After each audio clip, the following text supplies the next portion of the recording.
right, well, I'm going to go ahead and start us off for tonight. Thank you all again for joining. I'm Michael Fisher, director here at Maud Kearns Art Center. Tonight's talk is for our social being poet discussion. And I'd like to go ahead and introduce our speakers. First up, I'd like to introduce Kathleen Caprario. Kathleen Caprario traded the concrete canyons of New York City for the real canyons and broad skies of the Pacific Northwest, and has established herself as a widely exhibited artist and art educator. Kathleen is the recipient of an Oregon Arts Commission Individual Artist Fellowship, a Jordan Schnitzer Black Lives Matter Artist Grant with artist Gregory S. Black, the Modesto Lazzoni Mostra Award, the Lane Arts Artist Grant, 2 Oregon Arts Commission Career Opportunity Grants, and 3 Ford Family Foundation Mid-Career Artist Residency Awards. She has attended numerous artist residencies, including Jurassic, Uncross, the Playa Foundation, and the Morris Graves Foundation, among others, with those experiences continuing to inform and inspire her work. Her international experiences include the ARIS Residency Program, Hakone, Japan, and working with Aboriginal children in Central Australia under the auspices of Victoria University's Swirl Program. Caprario is a founding member of the Gray Space Project and an artist member of the Eugene Contemporary Arts. She has written an art and culture for the Register Guard's online and print publication, Cafe 541, and has taught as part-time Studio Foundations faculty for several regional art departments, including Lane Community College, Oregon State University, and University of Oregon. So we welcome Kathleen. Next up, I'm excited to introduce our first poet, Benjamin Gorman. He is an award-winning high school English teacher, political activist, author, poet, and co-publisher at Not a Pipe Publishing. He lives in Independence, Oregon with bibliophile and guillotine aficionado Crystal, his favorite son Noah, and his dog EV, which stands for external validation. His novels are The Sum of Our Gods, Corporate High School, The Digital Storm, a science fiction reimagining of William Shakespeare's The Tempest, and Don't Read This Book. His first book of poetry, When She Leaves Me, was published in November of 2020, and his second, The Uneven Universe, was released in November of 2021. He believes in his students and the future that they'll create if given the chance. So welcome, Benjamin. And I'm excited to introduce Carter McKenzie. Carter is the author of the chapbook Naming Departure from Chapbook Books 2004, and 2 full-length books of poetry, Out of Refusal, which is Arley Press from 2010, and Stem of Us, which is Flowstone Press 2018. Her essays and poems have also appeared in various publications, including The Poeming Pigeon, Turtle Island Quarterly, Canary, a literary journal of the environmental crisis, Sisyphus, and the Berkeley Poets Cooperative, a history of the times. Her poems were also featured as part of the multidisciplinary project, A Critical Conversation, presented by the Eugene Contemporary Art and Anti-Aesthetic Gallery here in Eugene, Oregon, this past mid-January through March 2021. For over 15 years, she has taught poetry sessions to students and writers of all ages through after-school programs, residencies, private sessions, and at the Oregon Poetry Association conferences.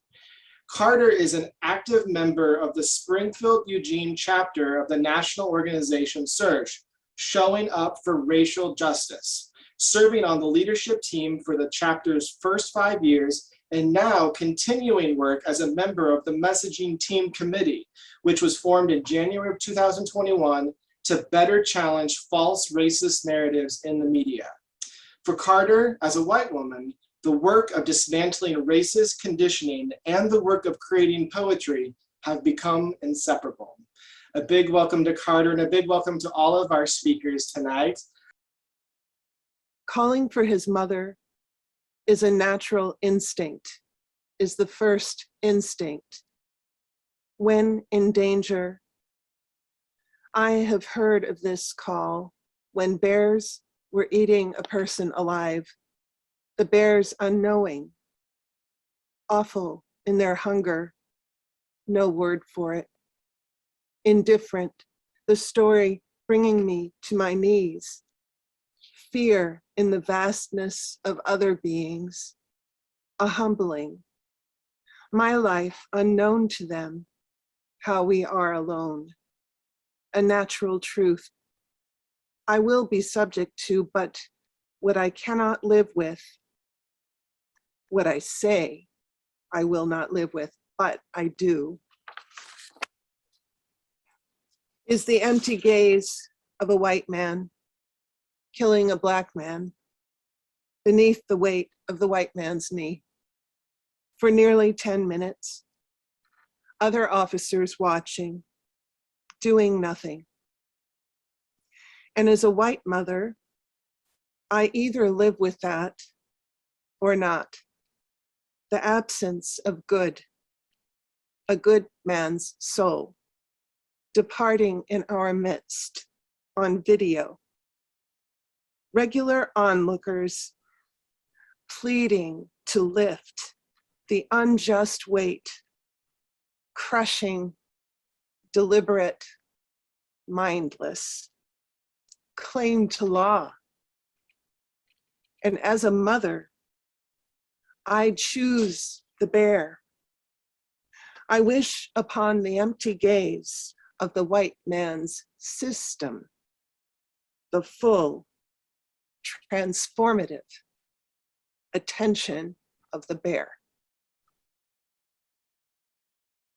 Benjamin? Sure. So this poem is called Marching.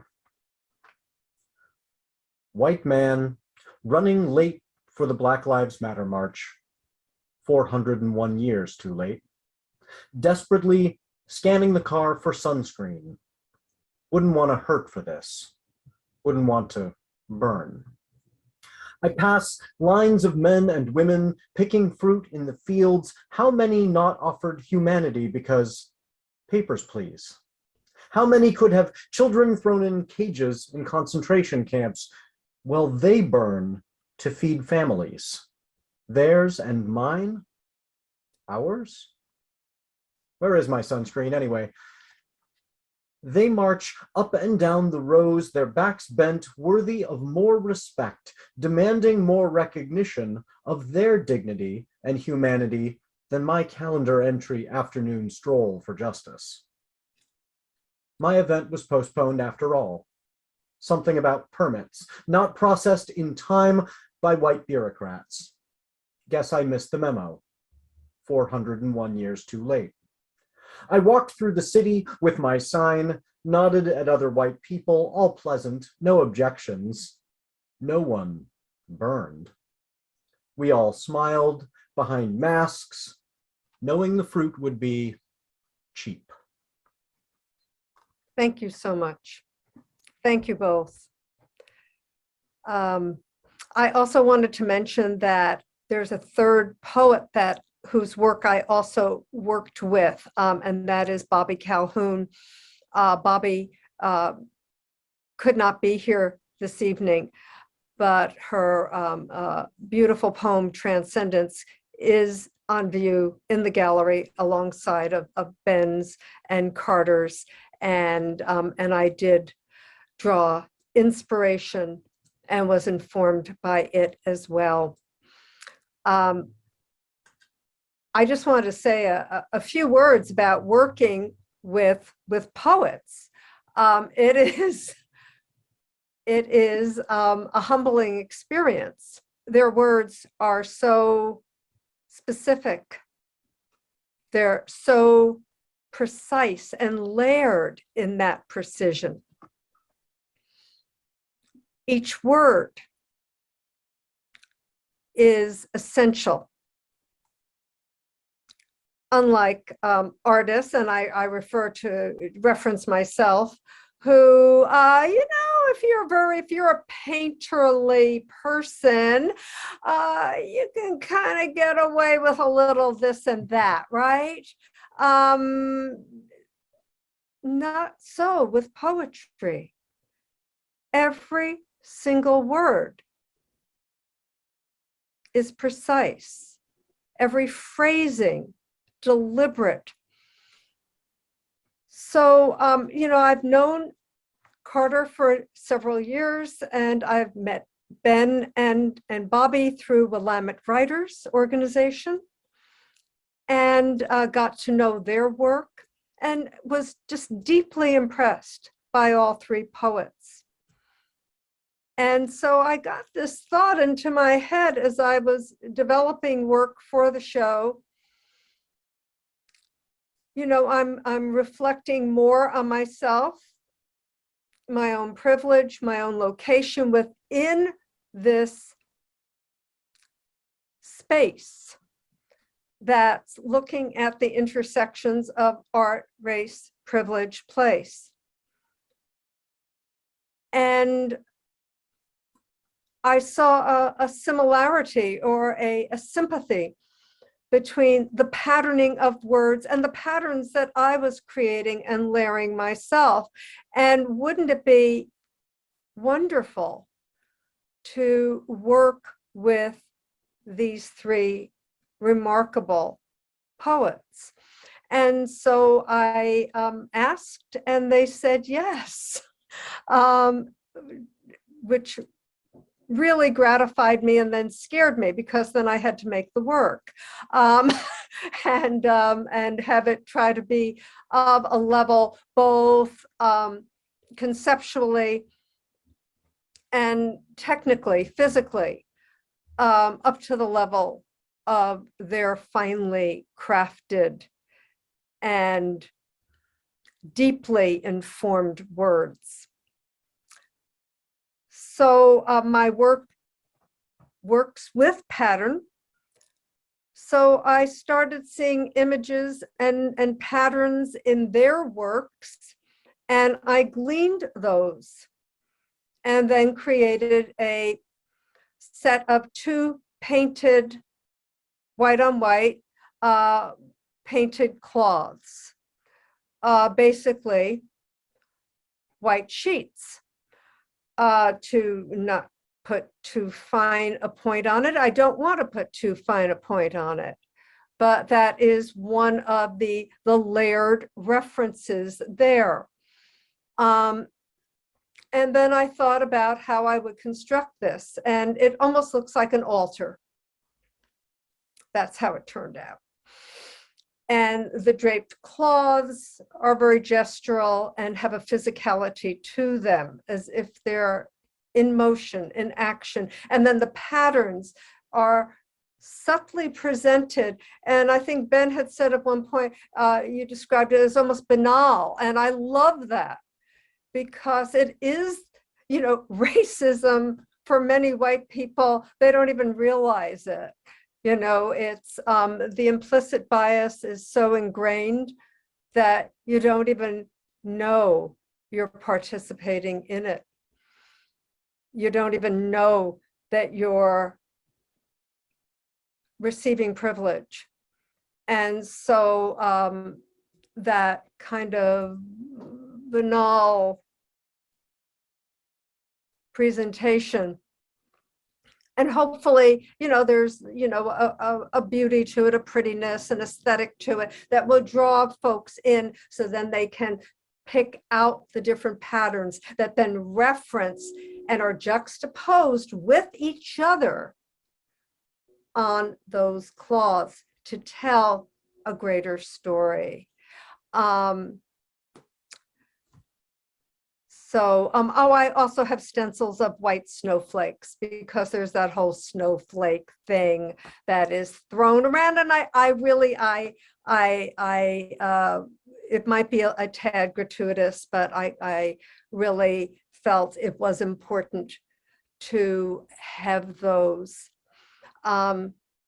So that's a few words about how the poems informed me and then are manifested in this, 9.5 by 13.5 foot installation, mixed media installation.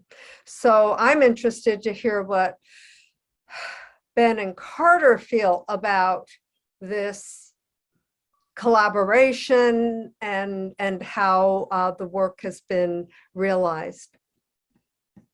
I just want to clarify, I didn't say the work was banal. I said it was seemingly banal.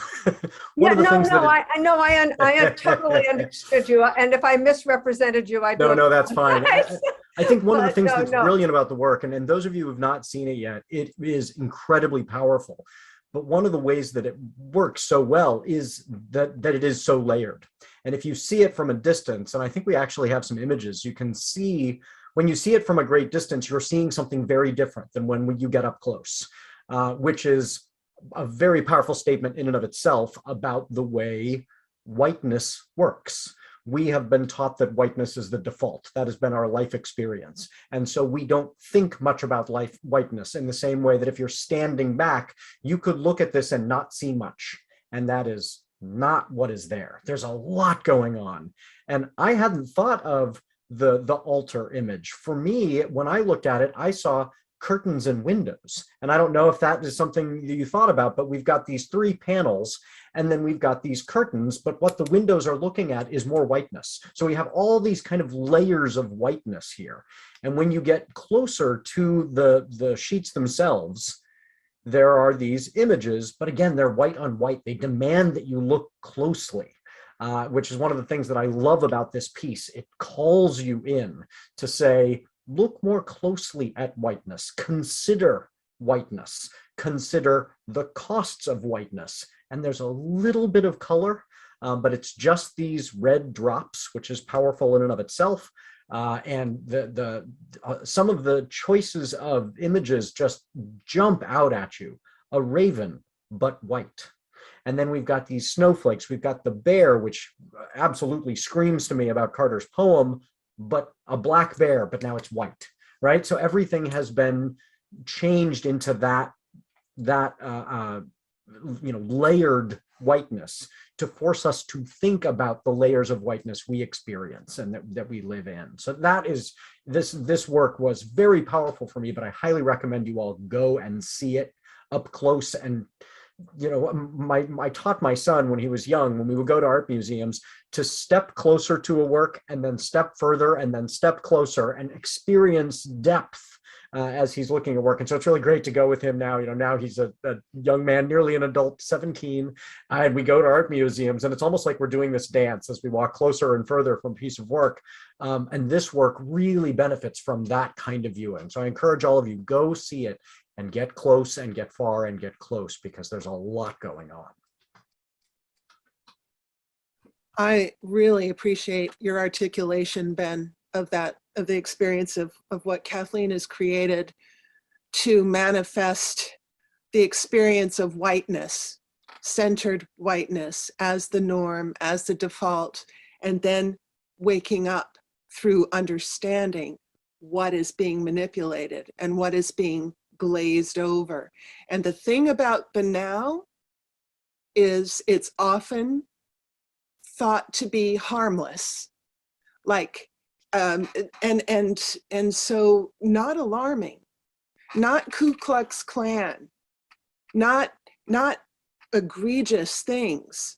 And yet what the curtains open to are the forms of language of self-interrogation because of the violence inherent in that banality.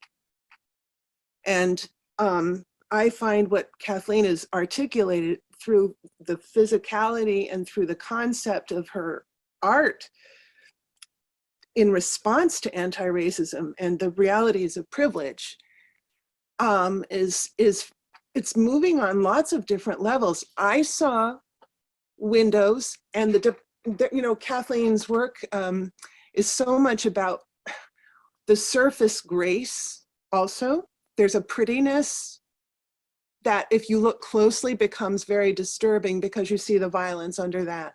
You see the names of those who have died under that, under the motif of the rose, of gentility, of civilized behavior.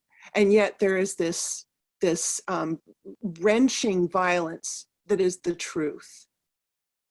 And so for me, when I saw the curtains, I thought of exposure of what is underneath, because they're drawn back. And yes, they're white on white, but there's something unsettling, there's something different happening. So you draw closer and you hear the voices, and they're all self-interrogation, because each poet is naming, as a white person, their own wrestling with the realities of being conditioned, and then resisting that condition and dismantling it. And I also saw the altar. I saw both. I mean, in a sense, what happens, I think, with this is it becomes transformed.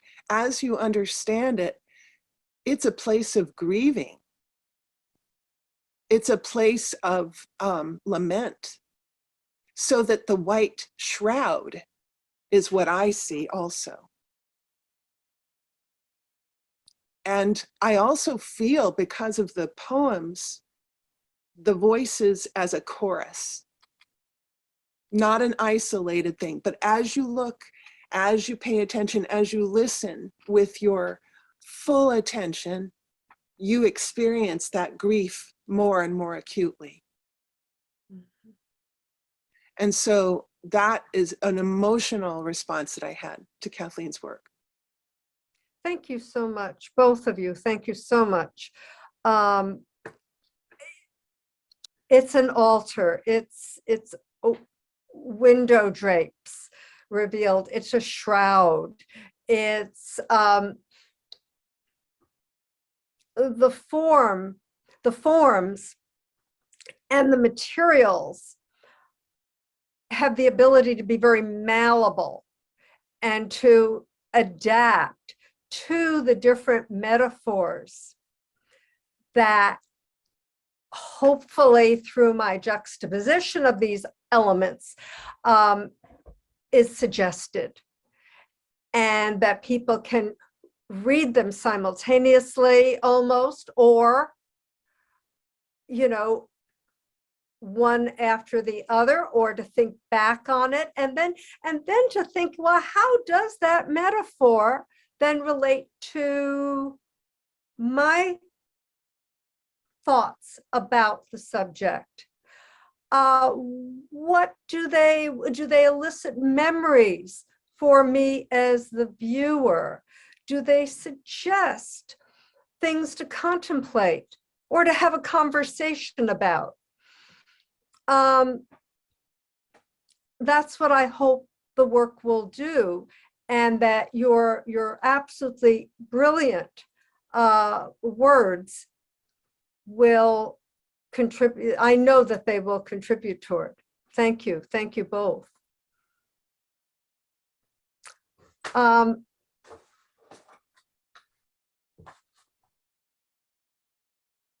What about the idea of all three of us, and all four of us, including Bobby Calhoun, we're all white people, white creative people, working at least, for these pieces with a subject of anti-racism, privilege. Would you both like to talk to your journey of working in this space, and locating yourself within this work? Sure. Carter, you want to take that one first? Sure.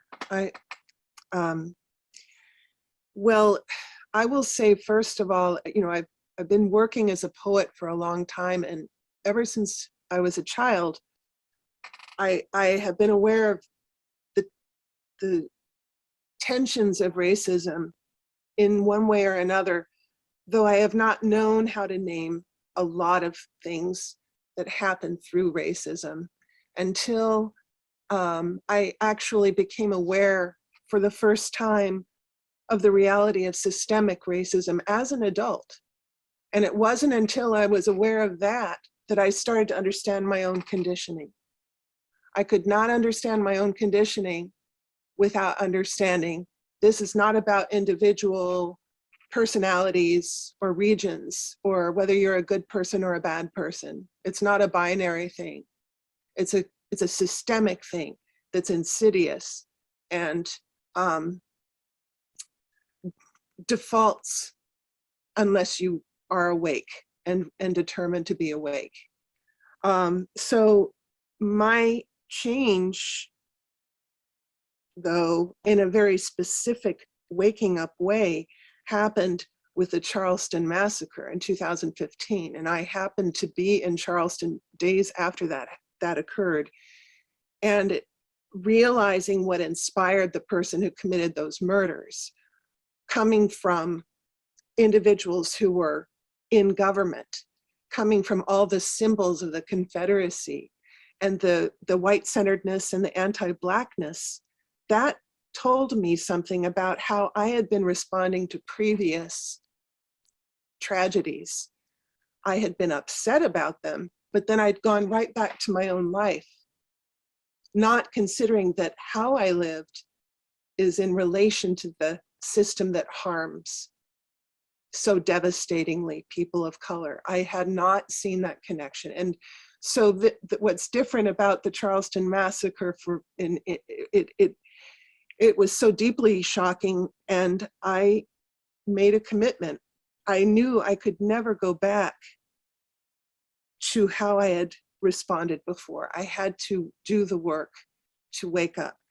So when I say that poetry and the work of anti-racism are inseparable for me, what I mean is not only when I'm dealing with the subject of racism in a poem, but when I deal with anything, the work of anti-racism is the work of humanizing the world, myself, my relationships with others. I experience the world differently than I did 7 years ago, even. It is so different because of resisting the numbing, the turning off, the not seeing. And I'm so grateful for that. And that will be my life work. It will always happen. And there's no way I can write in relation to anything, anyone, human or more than human, without that work happening within me. So, yeah. Well, my journey to anti-racism was not as dramatic, I think, as Carter's in terms of a historical event. Mine is quite unusual, actually.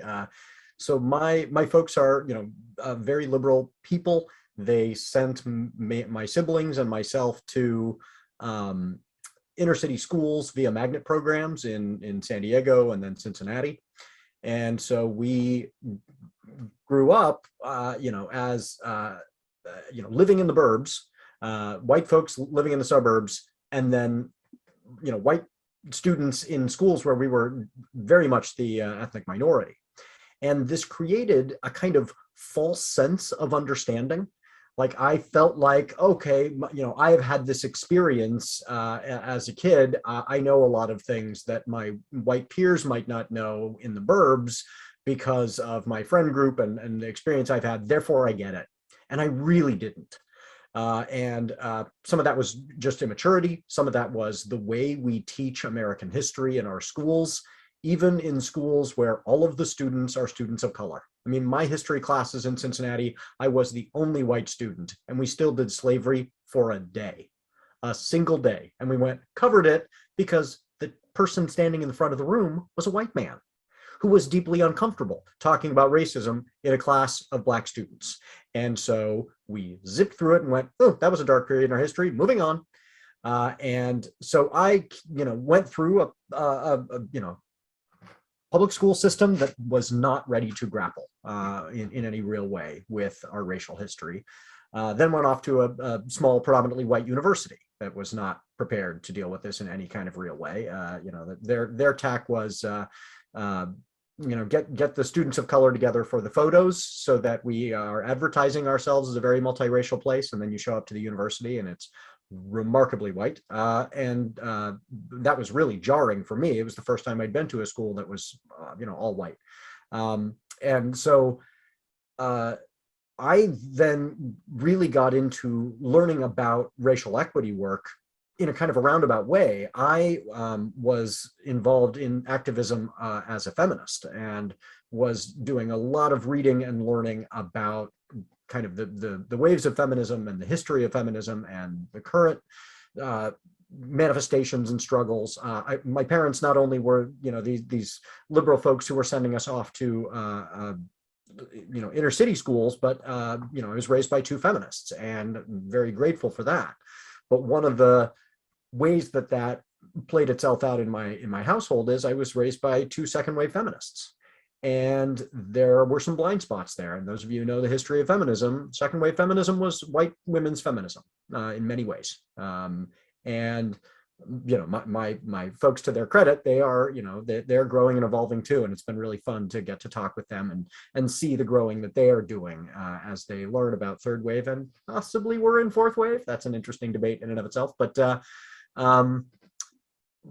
in studying third wave feminism and learning about intersectionality, I came to a much deeper understanding of the way that race is inextricable from other struggles for justice. You cannot have feminism without dealing with race. You cannot have feminism without dealing with ableism. You cannot have feminism without dealing with homophobia. These things are inextricably linked, our hierarchical system. And so that is how I then, you know, went from this person who felt like, oh, I understand racism, to I've got a lot to learn. And similar to Carter, I think that one of the big turning points for me was my experience with racism was hearing about interpersonal racism from my friends in high school and thinking interpersonal racism was the extent of racism. If we could just avoid people using ethnic slurs and following people around in stores and being overtly racist in a way that's highly visible, then racism goes away, which was an incredibly naive understanding of racism. And so it took me a while to get to where Carter got to and recognizing this is a system. And there are no non-racist Americans. We have been, you know, raised on this. Racism is our mother's milk. Like, this is something that has been programmed into us. And if we can get away from thinking that is my fault and break down some of that defensiveness that we think of when we first hear, you know, about race, when race even comes up as a topic, and get to the place. I was at a wonderful training where somebody said that the real breakthrough moment for them was when they could say, I am a racist. And once they could do that and say, I'm a racist who is working on being an anti-racist, it took away so much of that defensiveness. And so learning to be able to say, I recognize this in myself. I recognize the ignorance. I recognize the programming. I'm learning how to deprogram myself from what I've experienced since birth. And so when Kathleen reached out about this, first of all, let's just acknowledge how incredibly flattering as a poet to have somebody say, I want to include a poem of yours in this beautiful piece of artwork. Like, that was, I'm sure Carter had the same experience. We didn't think about it. We were like, absolutely. But in our talks with Kathleen, one of the things that I really appreciated was Kathleen was grabbing this topic that most people would run away from and was saying, I need to interrogate this. I need to wrestle with this. And it is hard for us as white artists to find that line where we're recognizing racism is a white person's problem and a white person's responsibility. But how do we grab that responsibility without taking away from Black people, without taking away from the voices of people of color and saying, look at me? And that is a very difficult tension. How do we reflect the fact that we're reflecting in our work without making that center whiteness? And I think Kathleen has done just an amazing job of creating this work that draws us into that active reflection in this powerful way, and demands that we do reflection that is not comfortable. So I just so appreciate being able to be involved in this. Thank you both so much. Thank you. one of the things, well, I'm going to start like right here in the present and then give a little bit back and then come forward again, all within the span of 3 to 5 minutes, which for someone from New Jersey is really hard to, because, we're born like talking, and we don't stop talking for our entire lives. But, one of the challenges for me working in this space has been to, and my wish to interrogate and really look at this subject. And the challenge has been not to become what I am interrogating.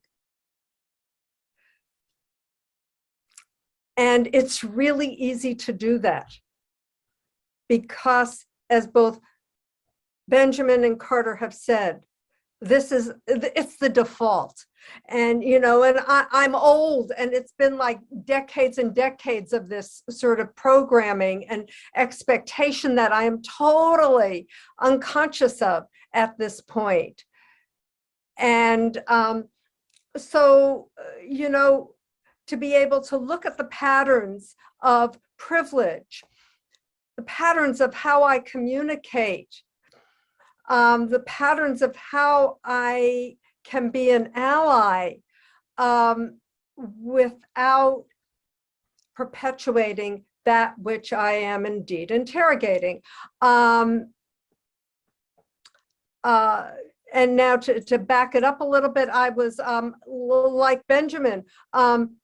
I grew up in a working class, multi-ethnic, multi-racial neighborhood. And believe me, racism was alive and well, but everybody, they kind of navigated successfully. It wasn't that it wasn't there, but at least for us kids, we navigated that very well. So I had this sense, and the schools I went to were very integrated. And I had a very liberal mother who really influenced me quite a bit. I like to say, my mother and Lafayette Junior High School really informed the person that I am today. And so I had this sense that, that I knew what it was all about, and that I was not a racist or a prejudiced person.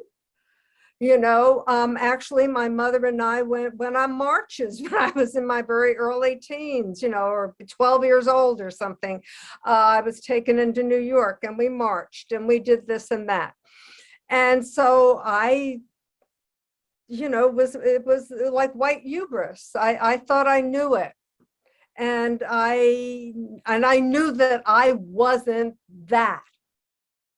Okay. And it wasn't until much later that I learned about systemic racism. And I began to reflect on all the experiences that I had with my girlfriends of color from the old neighborhood, and how I had always assumed that we all experienced everything the same way. And we didn't. And it was really painful when I realized that I had got it so wrong for so long. My big wake up, I've got like one more minute, big wake up for me was I took a class out at LCC in about 2001, 2002, and I am forgetting her name. She was absolutely brilliant. She was teaching, it was Anthropology 101, and we had a section on race. And here I am in this class with the whole class. We were all white, a bunch of white kids, and a couple of older people, including me. And the instructor asked us to take 1 minute, and she handed out little slips of paper, and we had to write down how we identify, how we would describe ourselves in 1 minute. And we all did that. And I remember I wrote down artist, mother, from New Jersey, you know, Jersey proud, you know, all of this, these things, short. I think I said short, because I am. And, you know, I wrote down all these things. Everybody wrote down how they described themselves. And she collected them all and she read through them. And mind you, again, everybody in the room was white. Not one of us wrote the word white as a description of ourselves. Not one. And that, it was like I'd been slapped on both sides of my head and had cold water thrown on top of me and a bright light shone on me. I thought, how could I not have known I was white? Like really known and identified and said I was white for all these decades. What does this mean? And I started then thinking about what that meant. And my work at that point was dealing a lot with landscape and the relationship of self to nature. And eventually it evolved into looking at those intersections within the cultural and physical environment of race, privilege, place. Thank you. And I'm 1 minute over, but you know, I warned you, I'm from Jersey. We talk. Wonderful. Well, we do have some questions for you guys that come through. So the first question from Japang Lin goes out for any and all of the artists and poets. And they ask, who do you see as your primary audience? And how do you think about the audience for your work in terms of race?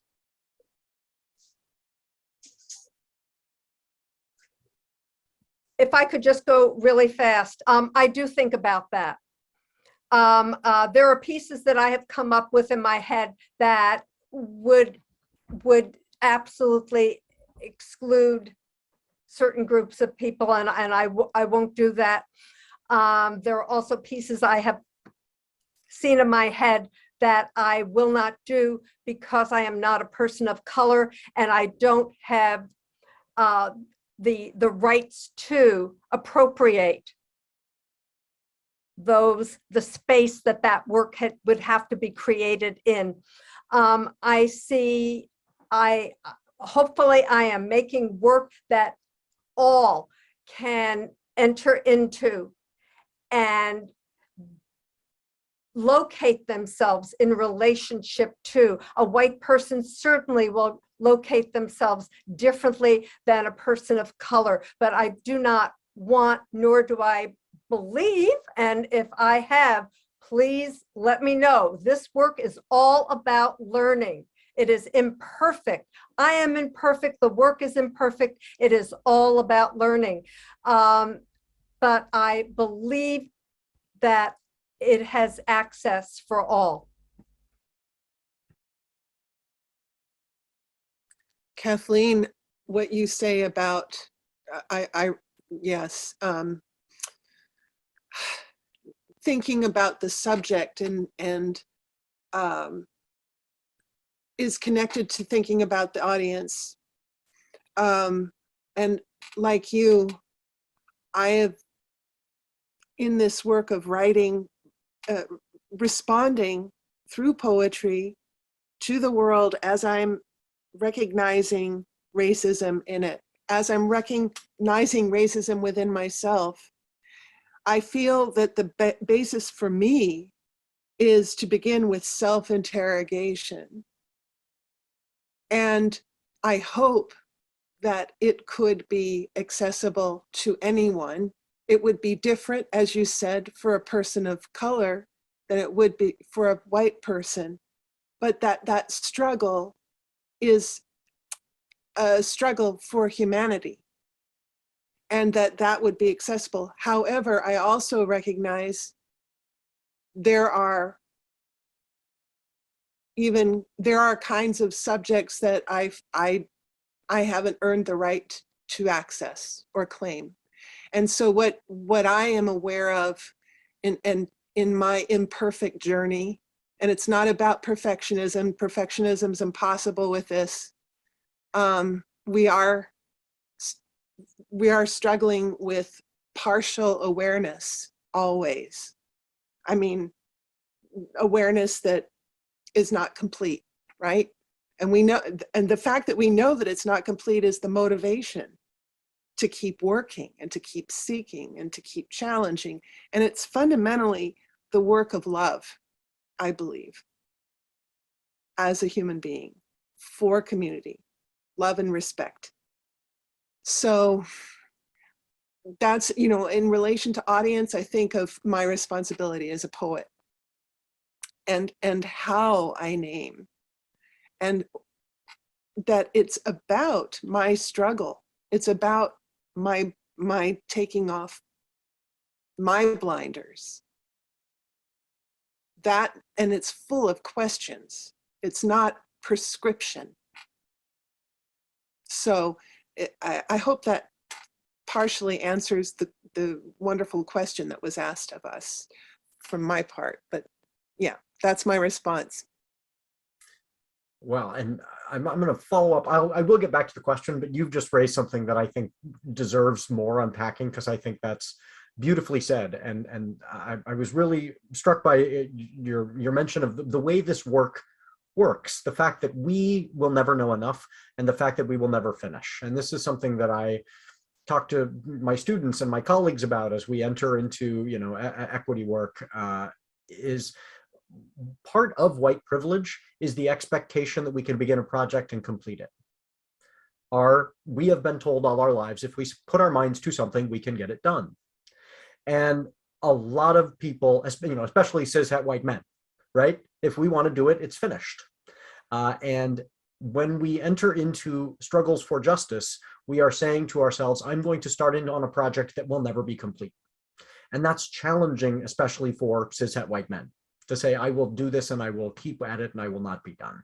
And I think art is a wonderful way to enter into that mindset of incompleteness, because, Carter and I are never going to be complete poets. We're never going to be finished. We're never going to, get to the place where we say, and I've written the last one and now I'm perfect.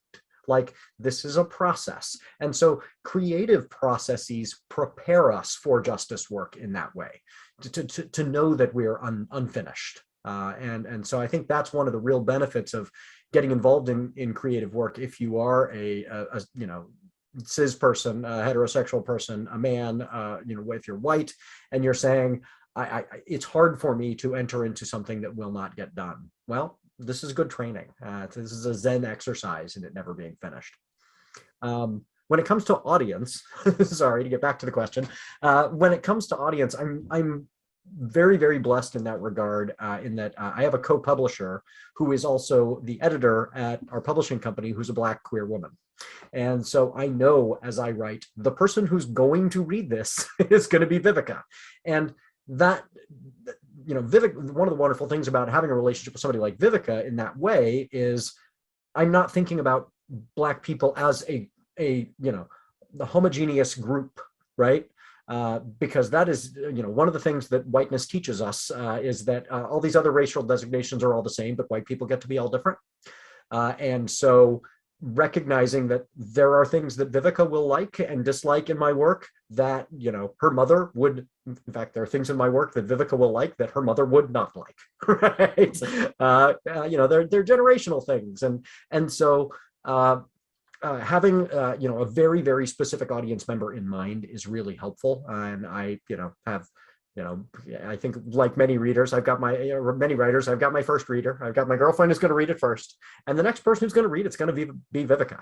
And so I have to be thinking about how is this going to be interpreted, and that allows me to both broaden and limit the audience. There are people who I don't want them to like my work.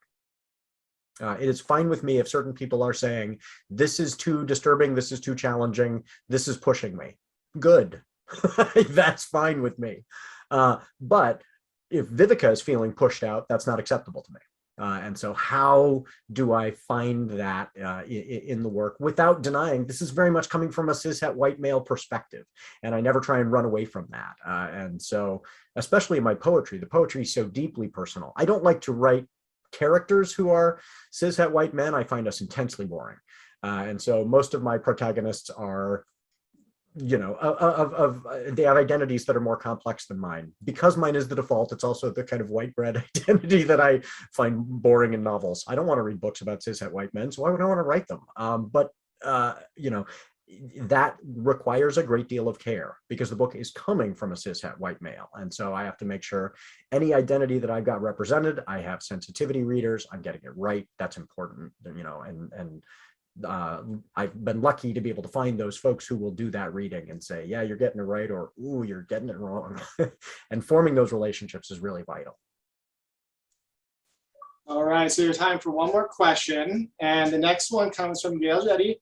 And she says, tagging on to that question, they're curious if any of you have shared the work or concepts with your friends or associates, people of color, and if and how that played a role in the shaping of the poems and of the art.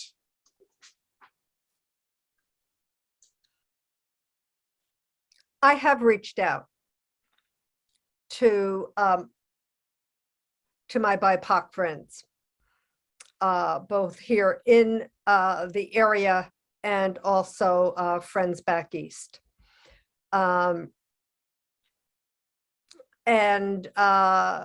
You know, got a response from them to the work, or just, you know, batted around some ideas and got a response to that. And, you know, sometimes they've said, hey, you know, maybe you got to rethink something. And I am most appreciative when I get that kind of feedback, because as we've all stated, that this is not like a one and done type of work. It is work that takes a commitment and takes time. And part of that is building relationships with people outside of your default group. I'm very blessed. I have those relationships. I had them and I have them. And so I have run work past people, and also done just a lot of really, you know, looking in the mirror. And mirrors are a metaphor, a physical metaphor that I use in the other installation, but a lot of writing and reading. I'm part of the Surge book club, and Ellen Rifkin has been the host for the most recent books that we've been reading, and it's just been a tremendous experience. But yeah, writing and reading and touching base with trusted friends.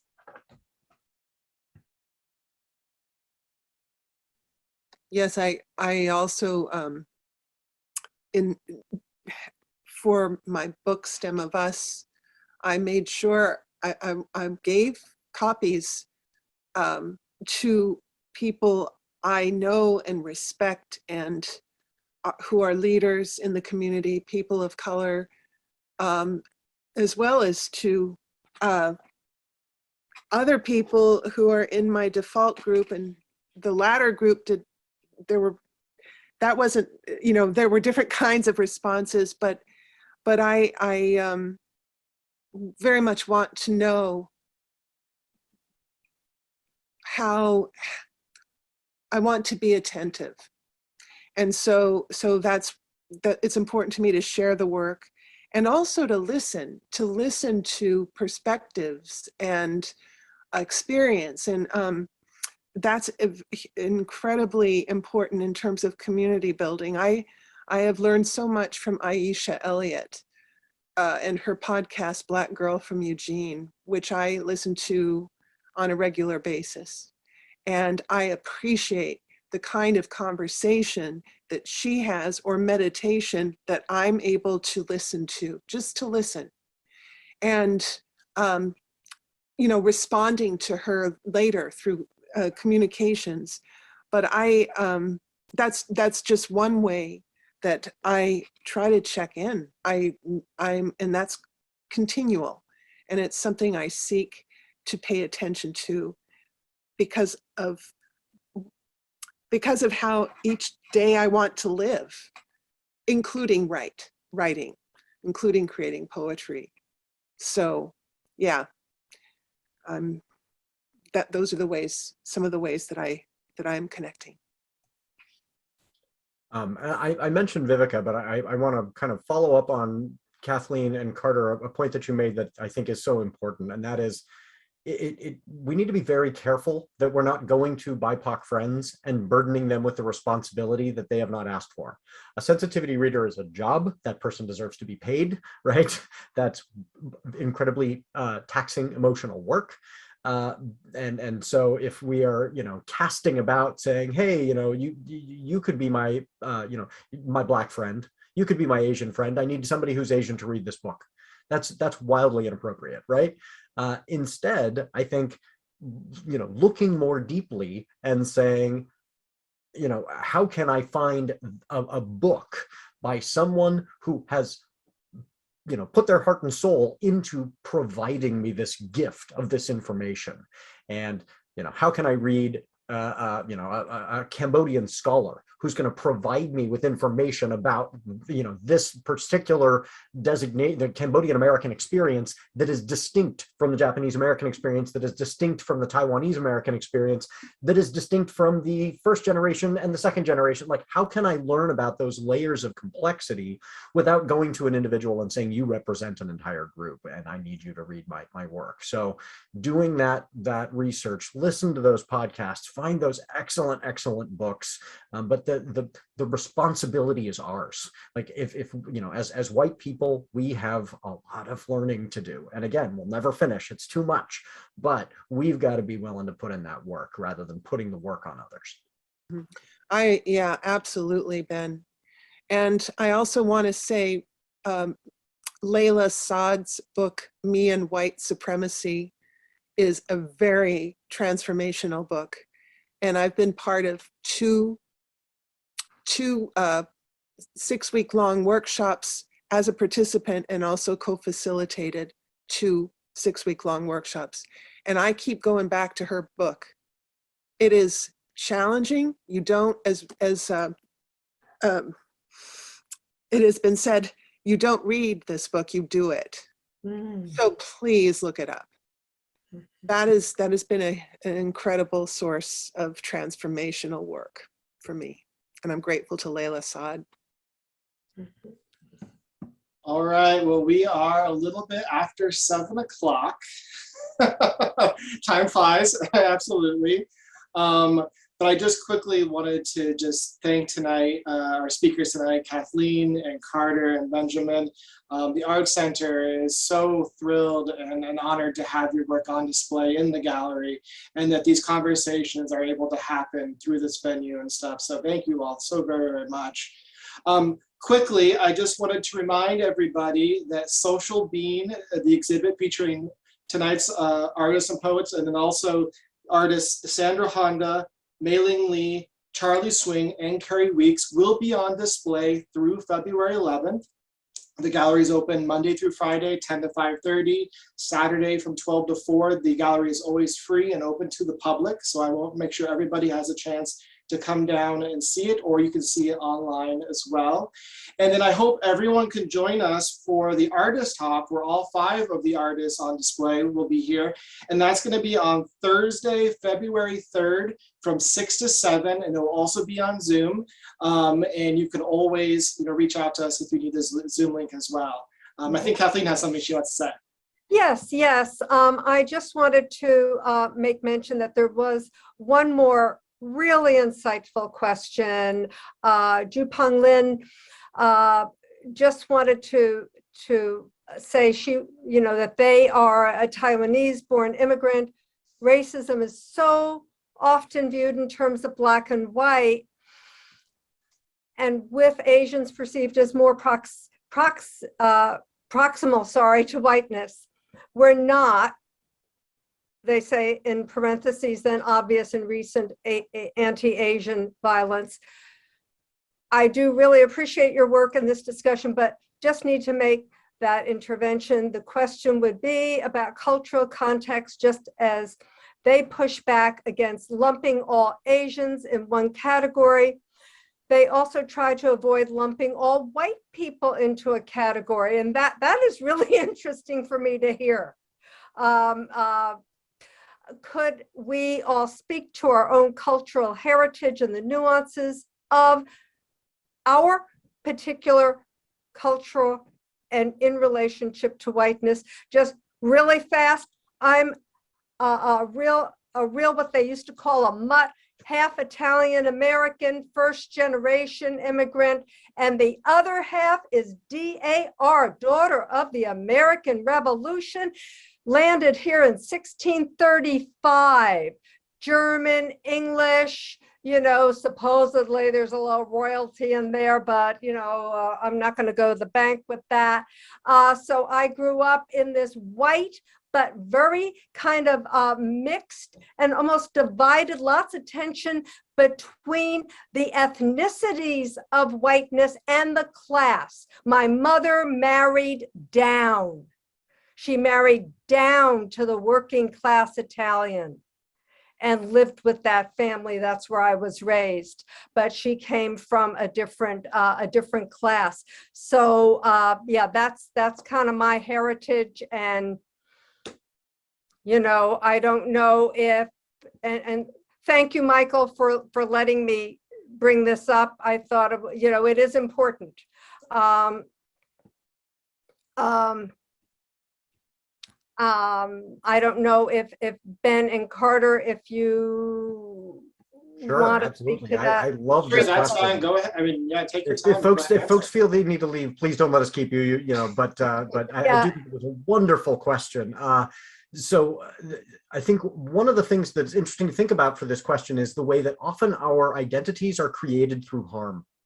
And so I think there is a different kind of identification as a white person when you say, I am part Irish, I am part Scottish, and neither of those things hurt me in a given day. Like, whereas my Irish ancestors, being Irish was problematic for them. Right. My ancestors, there's no royalty in my background. My ancestors are people who came to this country because otherwise they would have starved if they stayed where they were, just like so many people who came to this country. Right. Our ancestors are the people who came here looking for work.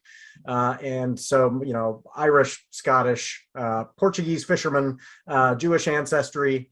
And it's the Jewish part of my ancestry that I kind of feel the most because I have experienced anti-Semitism. And so it's the harm that makes me more aware of that element of my identity. Whereas the fact that there's some German in there has never come up, right? Or the fact that, the Scottish Highland dancing that my grandmother was able to do was cool, but it doesn't harm me. And so I think even the harm of being lumped together, if somebody came to me and said, oh, you're European, and was taking those parts away, that doesn't feel like as much of a harm. Whereas I think and Jupong, you can speak more to this, if somebody is lumping together all people in Asia as though all these different languages and cultural groups and, the entire richness of that history is all identical, it's a harm. Right. And that makes people more aware, and so I think that is something that requires a lot more explanation, more exploration than I have done. But it's something that I am really interested in learning about is how are our identities the products of the difficulties we have faced and the ways that those identities have attempted to be erased by others. Yeah, I appreciate this question so much and the chance to respond to it. So thank you. Thank you so much for the question, Jupong.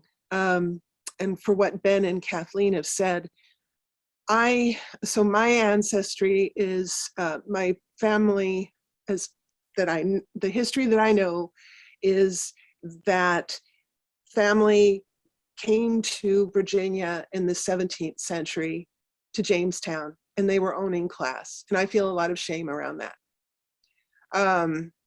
They were part of what put what we're dealing with in place. And so that's always been a struggle for me to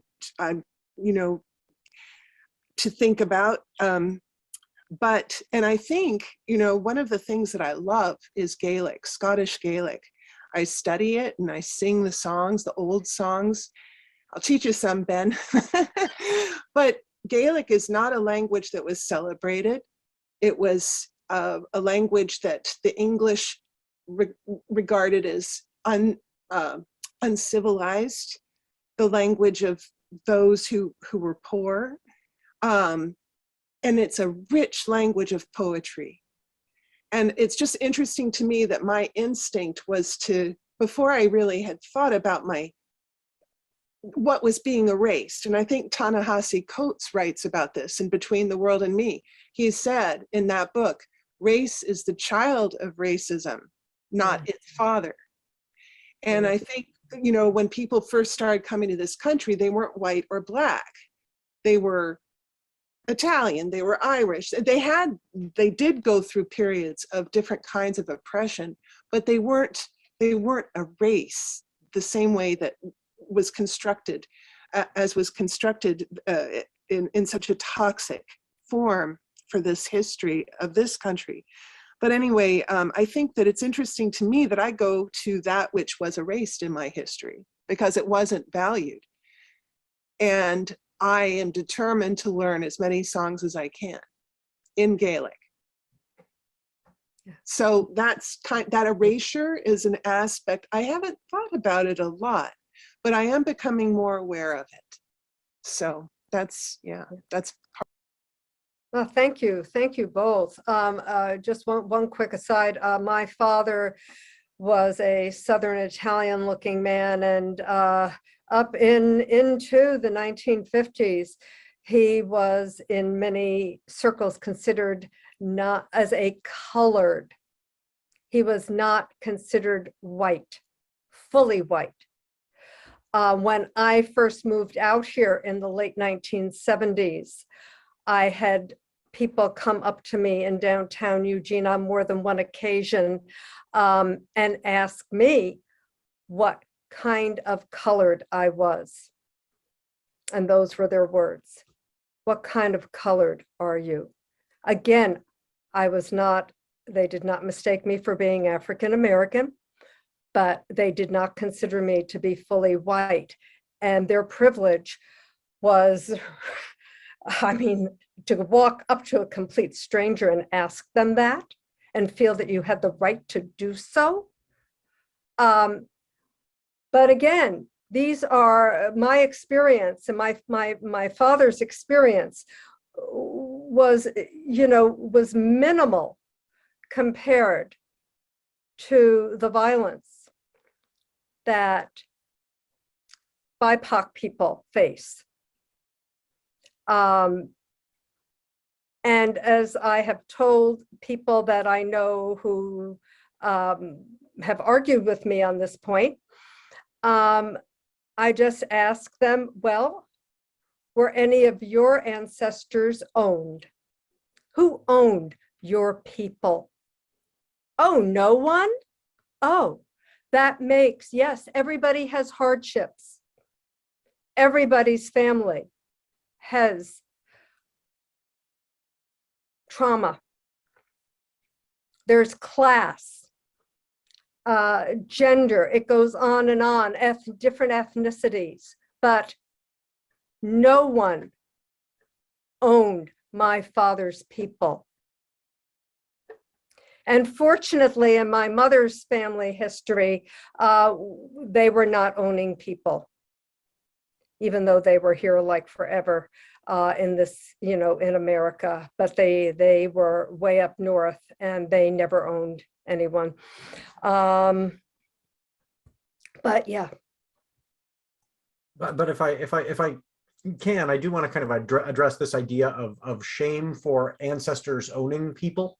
I think it is important for us as white people to recognize that whether our ancestors owned slaves or existed in the North and did not own slaves, or were sharecroppers in the South who were white who did not own slaves, that's a kind of distance that allows us to say them and not us. Oh, thank right? you thank you. Yeah, I think it's so important to recognize that the systems of white supremacy are not systems that were created by, slaveholders, or they're systems that are maintained by our parents and by ourselves.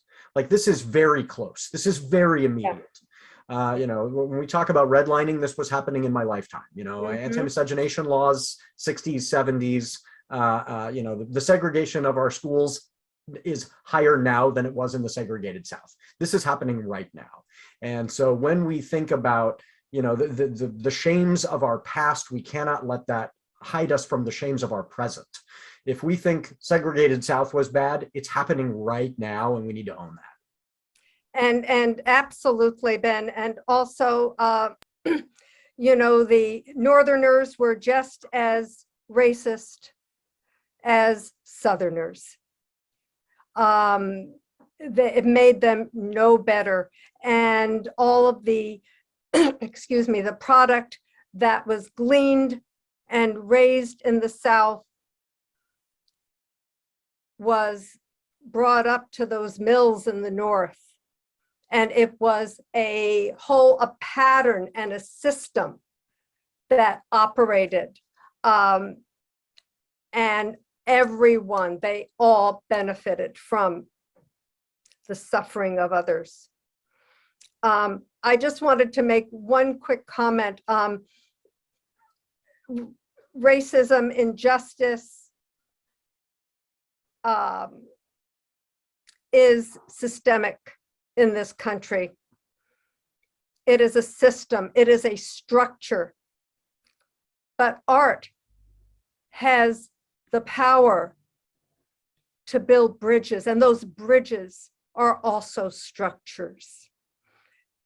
And art has that ability, it has that plasticity, and it has that sort of tensile strength to build those bridges that will connect people